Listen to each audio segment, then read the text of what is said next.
Gênesis, capítulo 15. A gente vai ler esse capítulo todo, a partir do primeiro versículo até o versículo 21. Esse não é o primeiro encontro que Abraão teve com Deus, mas é um daqueles encontros que Deus tem com o homem para afirmar. Estão conseguindo me ouvir bem?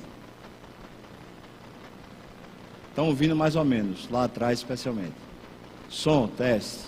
Estão me ouvindo lá agora? Tá? Melhorou? Lá em cima também? Ok. Esse texto não é o primeiro encontro que Deus tem com Abraão, mas é um daqueles encontros que Deus tem com os homens que recondicionam toda a fé do homem, fazendo com que ele caminhe um pouco mais na direção certa. Eu penso que Deus sempre faz isso com a gente. Volta a ter encontros com a gente para lembrar do que Ele prometeu, para lembrar de quem Ele é para nós. Gênesis 15, vamos ler então. Depois destes acontecimentos, veio a palavra do Senhor a Abrão numa visão e disse: Não temas, Abrão, eu sou o teu escudo, e teu galardão será sobremodo grande. Respondeu Abrão: Senhor, que me haverás de dar, se continuo sem filhos? E o herdeiro da minha casa é o Damasceno Eliezer. Disse mais Abrão: A mim não me concedeste descendência, e um servo nascido na minha casa será o meu herdeiro. A isto respondeu logo o Senhor, dizendo: Não será esse o teu herdeiro, mas aquele que será gerado de ti, esse será o teu herdeiro. Então conduziu-o até fora e disse: Olha para os céus e conta as estrelas, se é que o podes. E lhe disse: Será assim a tua posteridade. Abraão creu no Senhor, e isso lhe foi imputado para a justiça. Disse-lhe mais: Eu sou o Senhor que te tirei de Ur dos caldeus, para dar-te por herança essa terra. Perguntou-lhe Abraão: Senhor Deus, como saberei que hei de possuí-la? Respondeu-lhe: Toma uma novilha, uma cabra e um cordeiro, cada qual de 3 anos, uma rola e um pombinho. E tomando todos esses animais, partiu-os pelo meio, e lhes pôs em ordem as metades, uma defronte das outras, e não partiu as aves.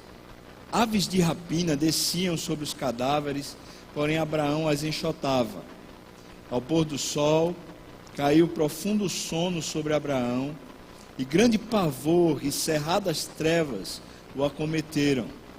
Então lhe foi dito: Sabe com certeza que a tua posteridade será peregrina em terra alheia, e será reduzida à escravidão, e será afligida por 400 anos. Mas também eu julgarei a gente a que tem de sujeitar-se, e depois sairão com grandes riquezas. E tu irás para os teus pais em paz, serás sepultado em ditosa velhice.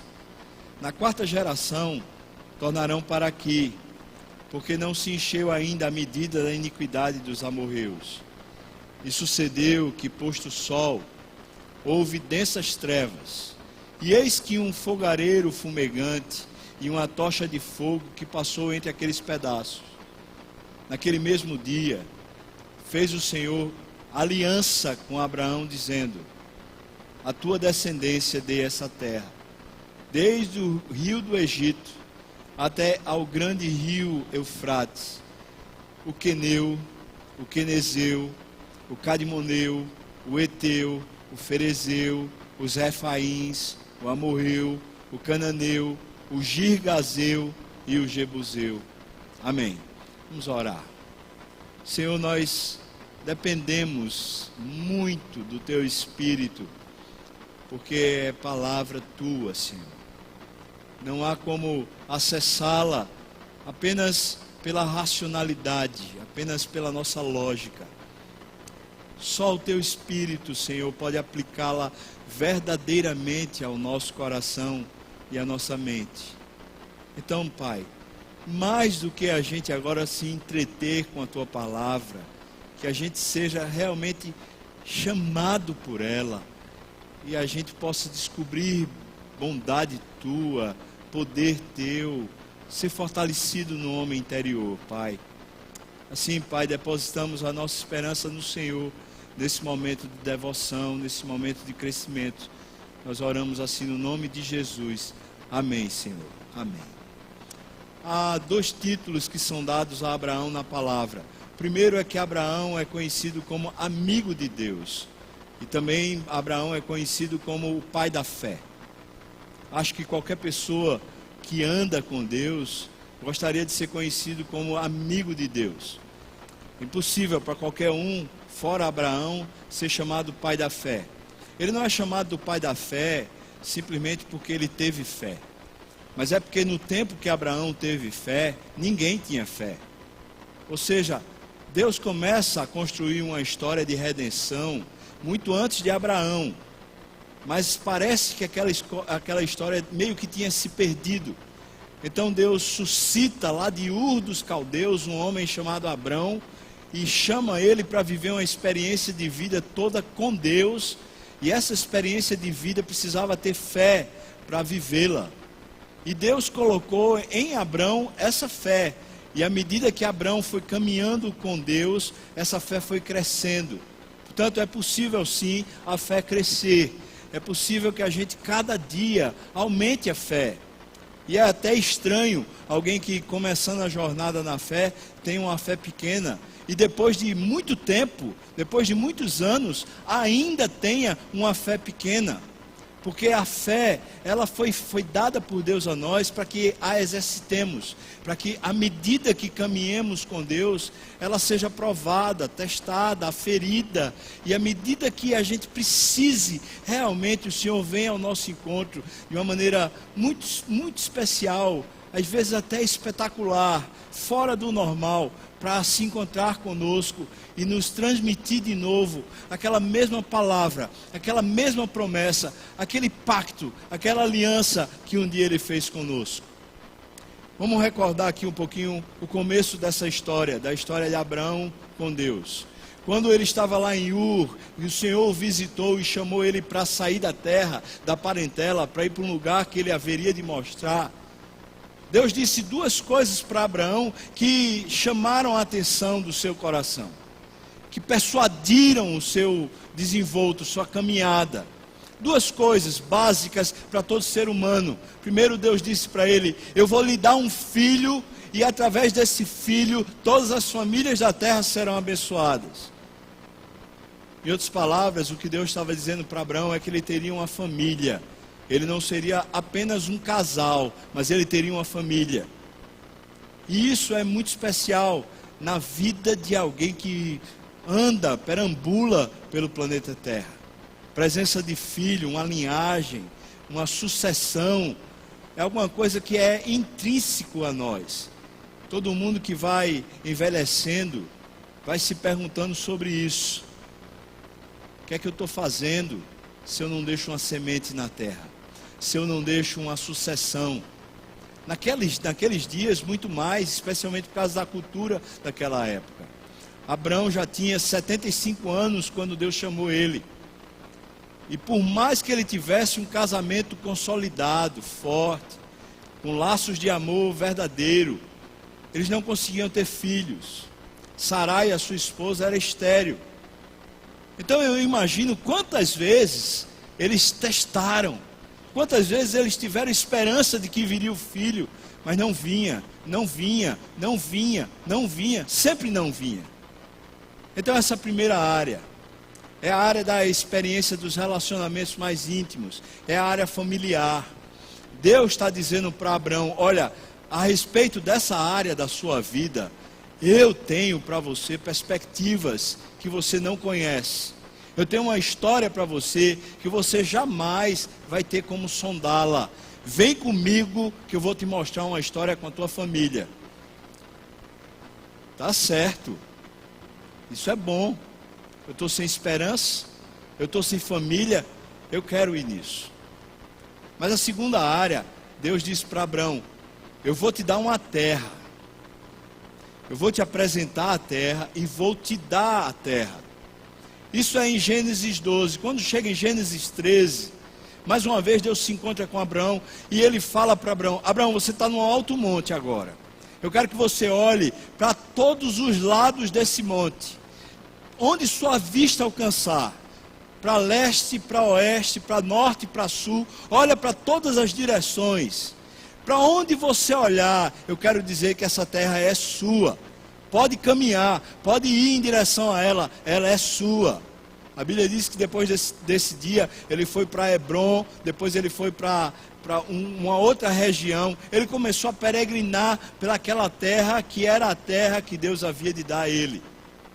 Nesse texto que a gente acabou de ler, esse encontro especial de Abraão com Deus, o que chama a atenção é que Deus faz questão de aparecer de uma maneira especial para Abraão em sonho e ter uma conversa com a alma de Abraão que só Deus podia sondar e ver.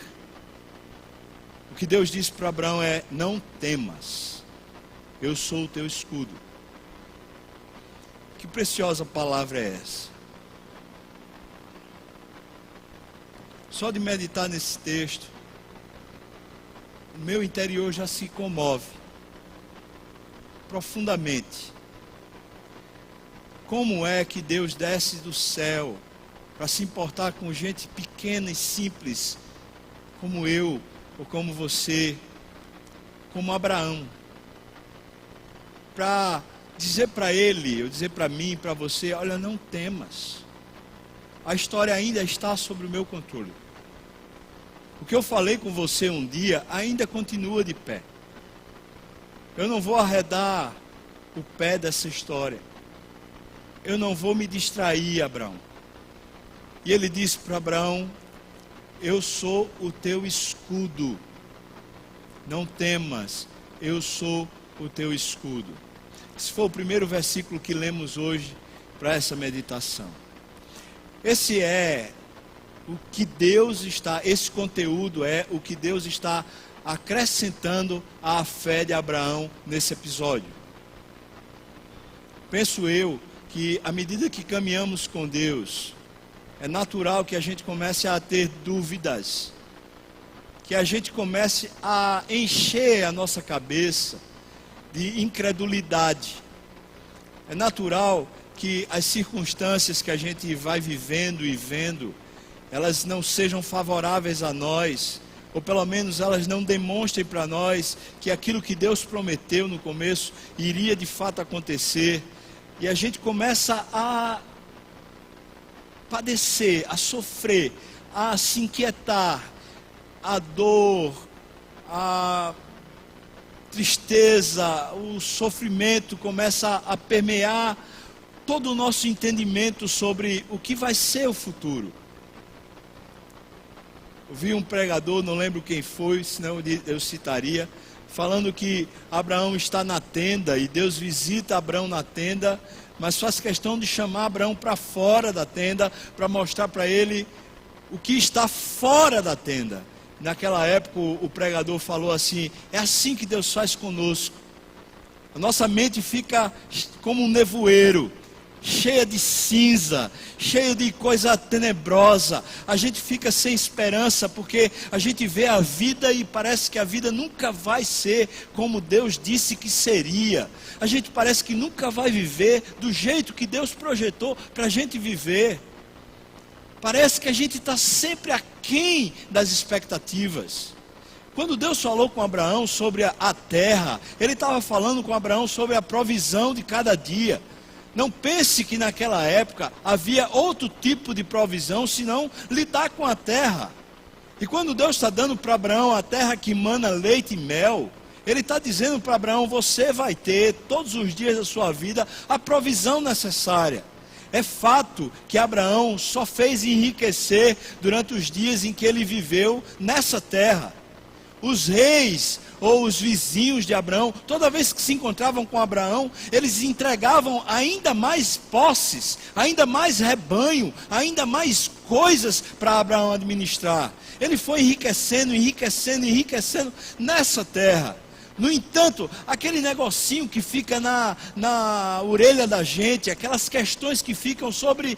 É verdade que eu posso ter segurança sobre o dia de amanhã? É verdade, de fato, que o resto da vida o Senhor vai cuidar de mim? É verdade, de fato, que na minha posteridade, que o meu fruto também vai ser cuidado do Senhor? A gente tem essa questão a respeito da vida, da subsistência, do produto da terra. Se vamos ter amanhã, a gente tem isso mesmo quando sabemos que os nossos celeiros estão cheios, mesmo quando sabemos que a nossa riqueza está aumentando, mesmo quando sabemos que aparentemente nós estamos progredindo. Essa insegurança diz respeito à natureza da fé, ou da falta de fé que habita dentro de nós. Abraão está se deparando com a questão existencial clara de alguém que é caído. Deus tinha dito para ele: eu dou a terra para você. No contexto você percebe que Abraão já tinha passado por tantas experiências onde ele só tinha enriquecido mais. No entanto, a insegurança ainda estava. Tanto é assim que Abraão fala para Deus assim: como eu saberei, ou como eu vou saber que vou herdar mesmo essa terra? É tipo assim: o Senhor me falou sobre filho, o Senhor me falou sobre família, o Senhor falou para mim que eu ia ter uma história de família que valeria a pena e que seria uma bênção para todos. Mas eu não estou vendo essa história acontecer, Deus. Eu não estou vendo. O meu coração simplesmente agora não consegue mais crer, não consegue mais ter esperança sobre o amanhã, porque o negócio está feio, Deus. Como é que as coisas vão acontecer? O Senhor falou lá, mas o que eu vejo na minha casa, sabe o que é? Eu vejo um Damasceno, eu vejo Eliezer, ele é quem vai ser o meu sucessor. Eu não estou vendo filho nenhum, eu não estou vendo família nenhuma. Pelo contrário, não vai acontecer. A respeito da terra, a mesma questão. Tá, eu estou vendo que as minhas posses estão aumentando, mas sabe o que eu vi? Eu vi foi eu e o meu sobrinho tendo briga. Os pastores estavam brigando e eles tiveram que se apartar. Sabe o que eu vi até agora? Eu vi guerra nessa terra, o tempo todo guerra. Eu tive que ir lutar para poder favorecer o meu sobrinho Ló, que estava lá em Sodoma e Gomorra. Eu tive que ir para a briga. Deus, o Senhor falou que eu ia estar seguro, mas o que eu estou vendo é guerra, guerra, guerra, por causa dessa terra. Eu não estou vendo as suas promessas se cumprirem. O Senhor falou que ia estar comigo e que ia de alguma maneira fazer a minha vida ser viável. Tratou de duas questões que são importantes para mim, Deus. O Senhor falou da minha família, da minha história, e depois o Senhor falou da minha provisão por todos os dias. Mas cadê? Entenda, talvez Abraão não tenha falado nesse tom de voz que eu estou falando, como se Deus se importasse com o tom de voz que a gente fala. Mas de fato Abraão está questionando. Por isso que ele está com o coração cheio de temor. E Deus que olhou do céu. É lindo, os salmos são lindos, porque diz que Deus está sentado acima dos céus. E ele se levanta e se encurva para ver o que se passa nos céus e o que se passa na terra, para ver os filhos dele na terra. Então não é exagero dizer que nesse momento Deus estava no seu trono. E então ele olhou para baixo e viu o céu, e depois ele viu a tenda de Abraão, e depois ele viu para dentro da tenda de Abraão, e depois ele viu para dentro de Abraão, o coração de Abraão, e o que ele viu não era bom, era temor. Não temor de Deus, mas falta de paz, falta de esperança, falta de segurança, falta de vitalidade.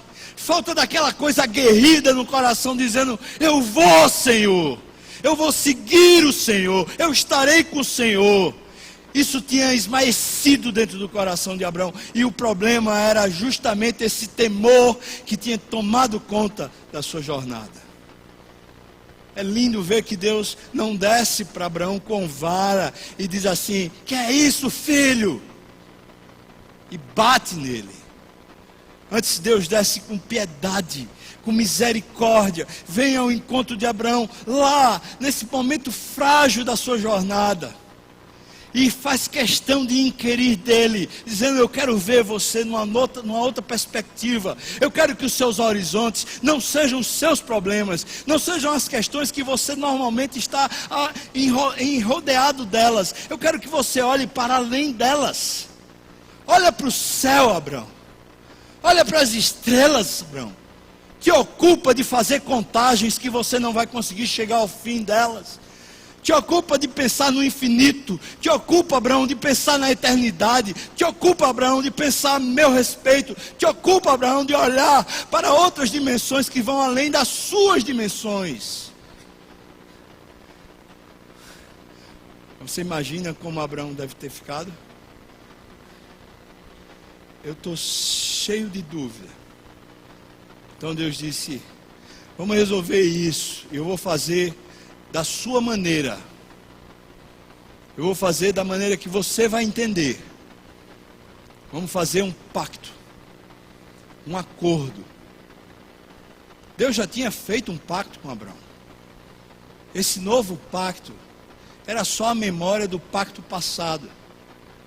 Mas eu vou fazer da maneira que você vai entender, Abraão. Pega um novilho, pega um carneiro, pega uma ovelha, pega uma rolinha, pega uma pombinha. Você vai partir os animais ao meio. E você vai esperar, porque eu vou fazer um acordo com você. Naquela época, quando havia disputa, por exemplo, por território, quando havia problemas de indignação contra A, contra o vizinho, contra B, questões que não eram resolvidas, que normalmente suscitavam brigas e às vezes guerras. Quando os dois líderes dos grupos que estavam lá em litígio, quando os dois líderes queriam fazer um acordo, então eles faziam exatamente isso. Eles partiam animais ao meio. Eles deixavam as entranhas dos animais expostas, uma parte do animal desse lado, a outra parte do animal desse outro lado, e as entranhas no meio.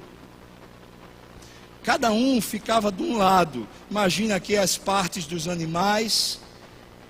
A está aqui e B está ali. E o pacto era assim: se eu não cumprir o que eu estou acordando com você, pode fazer comigo o que foi feito aos animais. Pode me partir ao meio. E então eles passavam pelo meio dos animais, pelo sangue, pelas tripas. Um passava para um lado e outro passava para o outro lado. Estava feito o acordo. Era um pacto de vida.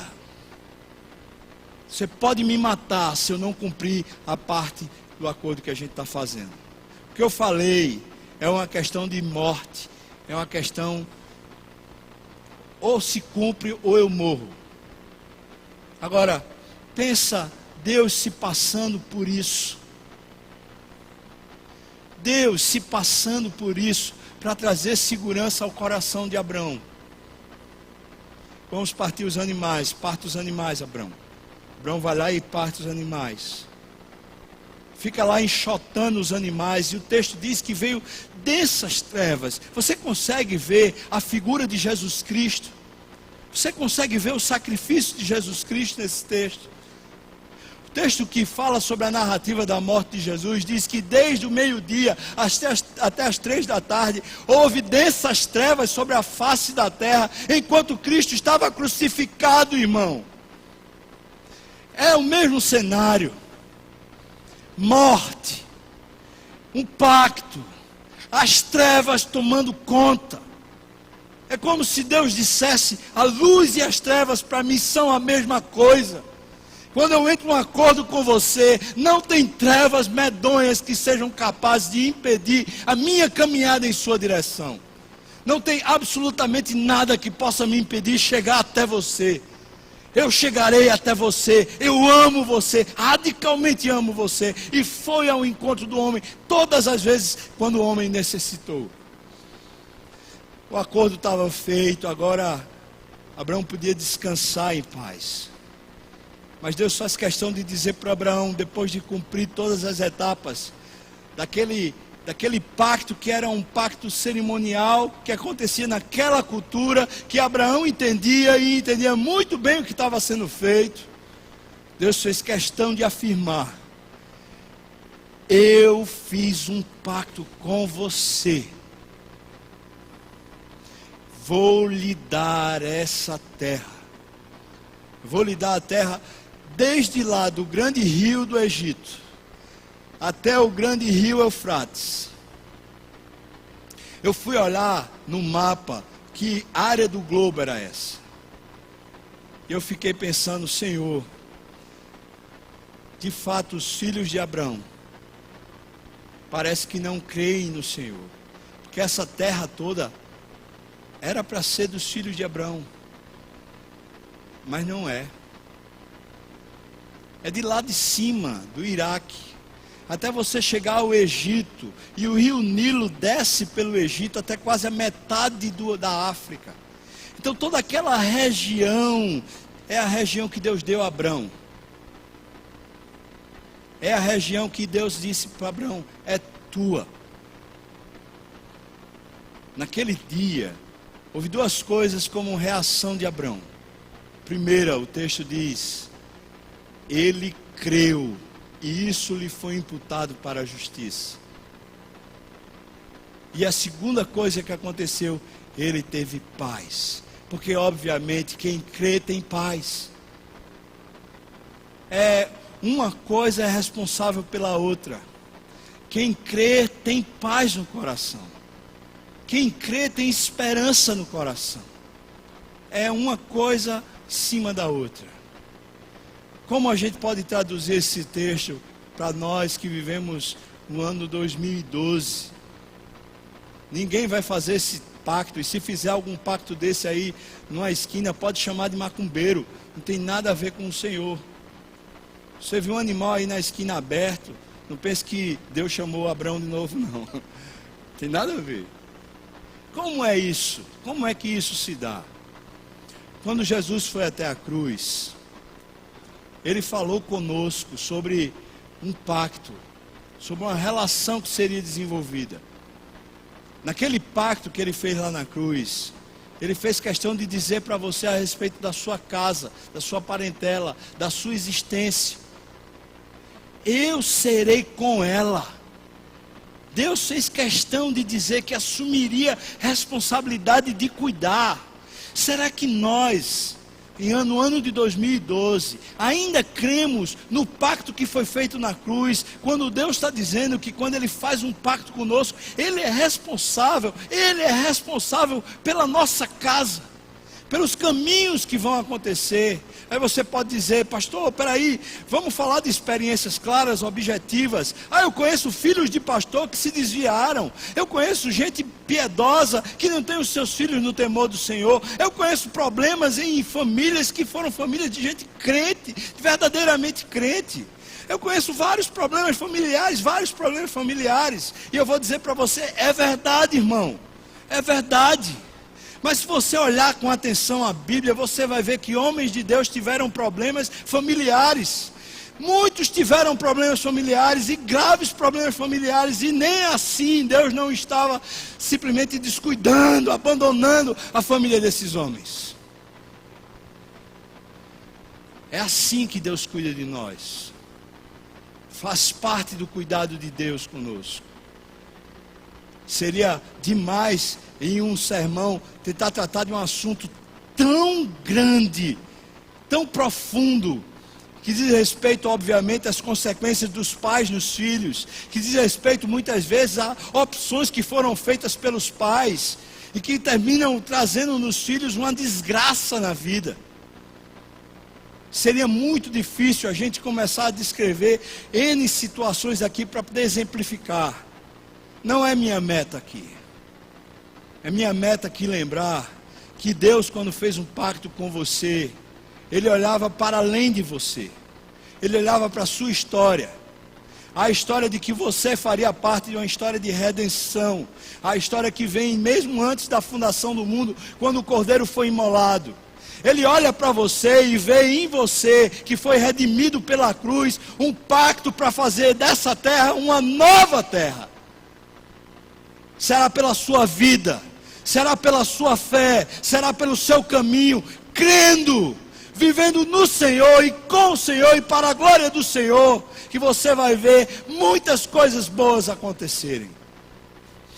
Eu fico olhando para Jesus, falando com os seus discípulos, quando os discípulos chegam para ele e falam assim: mestre, tudo largamos, abandonamos tudo, será que nós vamos ter o que o Senhor disse que ia ter? Ele disse: presta atenção, ninguém que largou pai, mãe, irmão, seja lá o que for, por amor de mim, não tem ninguém que não receba ainda nessa vida 100 vezes mais, 100 vezes casas, 100 vezes famílias, irmãos, mãe, filhos, vão receber.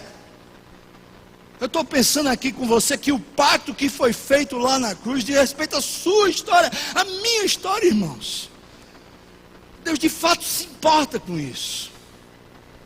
Não foi um acordozinho de aperto de mão, e nem foi com a caneta que pode depois alguém ir lá rabiscar, passar um ROX e largar fora. Não foi um e-mail que ele passou. Não foi no Facebook que o negócio foi feito. Quando ele foi fazer, ele foi para a cruz.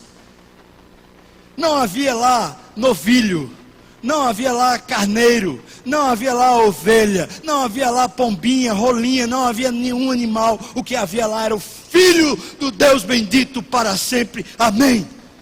Ele foi rasgado. Ele foi. O próprio Deus foi. Para dizer para mim de uma vez para sempre: eu amo você. Eu participo da sua história. A sua história foi resgatada. Ela agora é para mim, para sempre. Amém. Diz respeito à nossa história, nossa família, o rumo que as coisas vão. Será que a gente consegue crer? E quanto à questão da nossa manutenção, a nossa aposentadoria, os dias que vão chegar, alguns casais novos dizendo: não sei se vai dar para ter filho, eu não sei se vai dar para pagar um aluguel, eu não sei se vai dar para isso, eu não sei se vai dar para aquilo. Você deve estar dizendo assim: pastor Sávio, eu não estou entendendo, o senhor se tornou adepto da teologia da prosperidade? Não me tornei, mas eu sou adepto do Deus da providência, de verdade. O Deus que eu conheço na palavra é o Deus que de fato se importa com a minha manutenção e com a manutenção de todos os seus filhos para sempre. Pode ser que daqui a 1 ano ou daqui a alguns dias eu esteja passando fome. Eu não estou falando isso da boca para fora não. Eu estou falando, pode ser que aconteça. E nem isso vai negar o fato de Deus ser o meu Deus da providência. Paulo disse que aprendeu a viver contente, satisfeito em toda situação. Ele soube ter abundância de coisas nas suas prateleiras. Mas ele disse também que passou miúdo, apertado, tinha escassez. Nem por isso a providência de Deus faltou com Paulo um dia da sua vida. Paulo foi preso por mão de iníquos. Não estou falando de Jesus, eu estou falando de Paulo. Paulo foi posto lá em Cesareia por causa de questões políticas. Ele ficou lá em Cesareia 2 anos. O texto de Atos dá a entender que ele ficou com a sensação de que tinha sido esquecido. Deus fez questão de visitar Paulo e dizer: eu me lembro de você, Paulo. Diga amém. Você entende o que é isso, irmão? Providência, providência, providência, providência. Deus não vai dar tudo o que queremos, até porque muito do que queremos é pecado. Mas Deus vai dar tudo o que necessitamos. Tudo, tudo o que necessitamos. Todos os dias. Todos os dias. Até o dia que nos encontraremos com Ele. Ah, que grande dia! A história de Abraão é uma experiência muito pessoal, muito íntima de um único homem, mas que Deus fez questão de colocar na palavra para todas as gerações dos que haveriam de crer e pela fé se tornarem filhos de Abraão. Para que a gente soubesse que o nosso pai da fé, quando estava em dúvida, quando estava titubeando, fraquejando, Deus o visitou. Deus foi até ele e falou até a alma dele sobre verdades que ele já tinha dito anteriormente. E fez ele lembrar que o pacto que Deus fez com ele era sério e era para a vida toda. Hoje eu venho aqui com intrepidez, com fraqueza, fraco, e só Deus sabe como estou. Para lhe dizer, irmão, que no nome de Jesus, que esse culto seja um encontro de volta com Deus, para lhe dizer, o que eu lhe prometi é verdade. Eu não volto atrás. Eu estou com você, eu amo você, você é meu, eu sou o seu escudo. Para lhe trazer à memória um Deus que jamais vai lhe abandonar. Eu fiquei impressionado, a liturgia do culto seria a liturgia do culto das 4h30. Quem pregou no culto das 4h30 foi o pastor Jorge Noda. E ele fez um outro sermão com a outra ideia, em outro texto. A liturgia do culto das 4h30 foi própria, totalmente adequada para esse culto das 4h30. Eu não pedi para alterar absolutamente nada. Mas esse culto estava falando para a gente desde o começo. Tenha fé. As promessas não caíram. Deus está do seu lado. Deus lhe ama. Deus é o seu escudo. Desde o começo. A última música que foi cantada pelo coro da primeira igreja presbiteriana de Caruaru foi para falar para nós: tenha fé. Será que não é Deus? Será que não é Ele orquestrando esse encontro para dizer para você: sai da tua tenda, sai desse negócio que fica prendendo a tua cabeça e não deixa você olhar para o céu, olhar de novo para Deus, voltar a crer em Deus e não nas circunstâncias. Abraão creu, Abraão teve paz. Ah, como é bom a paz. Como é bom a paz. Alguns brincam comigo, especialmente quem me conhece muito. Quando uma coisa está acontecendo que eu não gosto dela, que eu estou achando ruim, a pessoa fala: e aí, fubá? Aí eu falo: está na paz. Aí diz: com essa paz aí, misericórdia. Que eu estou abusado. Não é essa paz. Ali naquele momento eu estou procurando ter essa paz que eu estou falando para você. A paz de alguém que descansa num Deus que conhece os rumos de cada história e sabe fazer tudo para o nosso bem. Eu estou buscando essa paz quando eu digo: está na paz. Eu estou buscando crer quando eu digo: está na paz. E você, irmão, que veio hoje, está na paz? Que paz? Está na paz?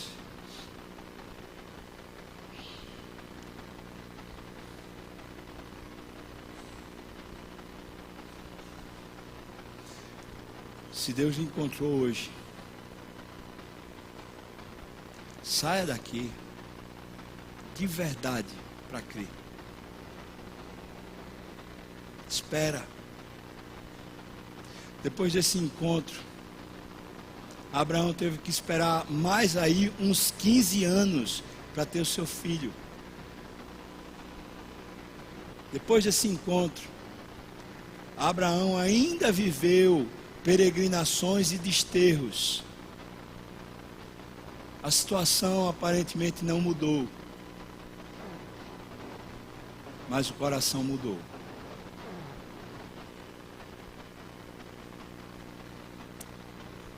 Pai da fé, porque precisou ter fé nos momentos que eram inadmissíveis ter fé. Mas amigo de Deus é porque no momento que era inadmissível ter fé, ele simplesmente se apegou a Deus para caminhar. Vamos fazer isso, irmãos. Vamos nos apegar ao Senhor. Quando Ele disser para você: eu sou o seu escudo, eu sou a sua proteção, eu sou a sua paz, eu sou a sua segurança. Que tal simplesmente se abraçar nele e dizer: eu creio, Senhor. Ainda que eu tenha dúvidas, eu creio.